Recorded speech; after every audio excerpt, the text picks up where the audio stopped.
पहिले काढून घेतात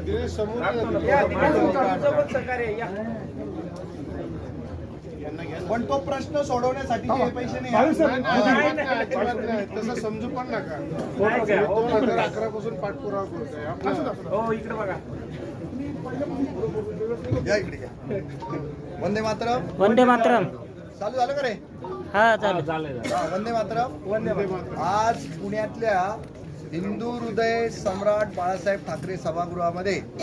आपल्या निर्भय महाराष्ट्र पार्टी पुणे टीमनं मग जिल्हा पण आहे त्याच्यामध्ये आणि शहर पण आहे त्यांनी आयोजित केलेला जो कार्यक्रम आहे चला जितेंद्र भावे सरांना भेटूया त्या कार्यक्रमामध्ये मला हे कांबळे साहेब ना घुगरे साहेब भेटले जे नाशिक पुणे महानगरपालिकेचे सफाई सेवक आहेत तर त्यांच्या एका ग्रुपवर प्रचंड अन्याय झालेला आहे तो अन्याय सोडवावा ही समस्या त्यांनी मला सांगितली आणि त्याच दरम्यान त्यांना मला 1000 रुपयाची निर्भय महाराष्ट्र पार्टीला मदत करावी वाटलेली आहे ते 1000 रुपये आम्हाला मिळाले आणि पुन्हा एकदा सगळ्यांना सांगतो बरं का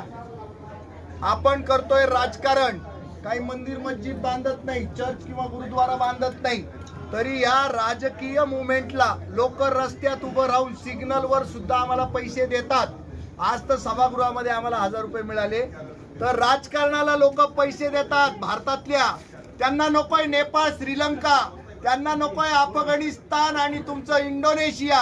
त्यांना अजिबात काहीच बांगलादेश सारखं करायचं नाहीये त्यांना हेच सांगायचंय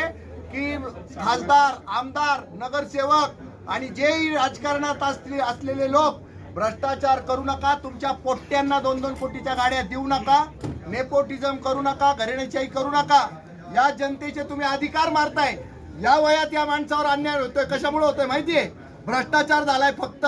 प्रत्येक प्रश्नाच्या मुळाशी काय आहे तो भ्रष्टाचार आहे आणि तो कोण करताय तर आम्ही नालायक आम्ही निवडून दिलेले तुम्ही लोकप्रतिनिधी आणि तुमचे बगल बच्चे तर हे थांबवा नकोय आम्हाला तुमचा तो नेपाळ आणि बांगलादेश आणि श्रीलंका आणि अफगाणिस्तान नाही करायचं अराजक आम्हाला तुम्ही ध्यानावर या तुम्हाला भस्म्या रोग झालाय तुमच्यामुळे लोक उद्ध्वस्त आहे रस्त्यावर आले अशा परिस्थितीत सुद्धा तो माणूस या मुवमेंटला 1000 रुपये देतोय लक्षात घ्या टाळकं ठिकाणावर आणा तुमचे डोके ठिकाणावर नाही आहेत नालायकांनो वंदे मातरम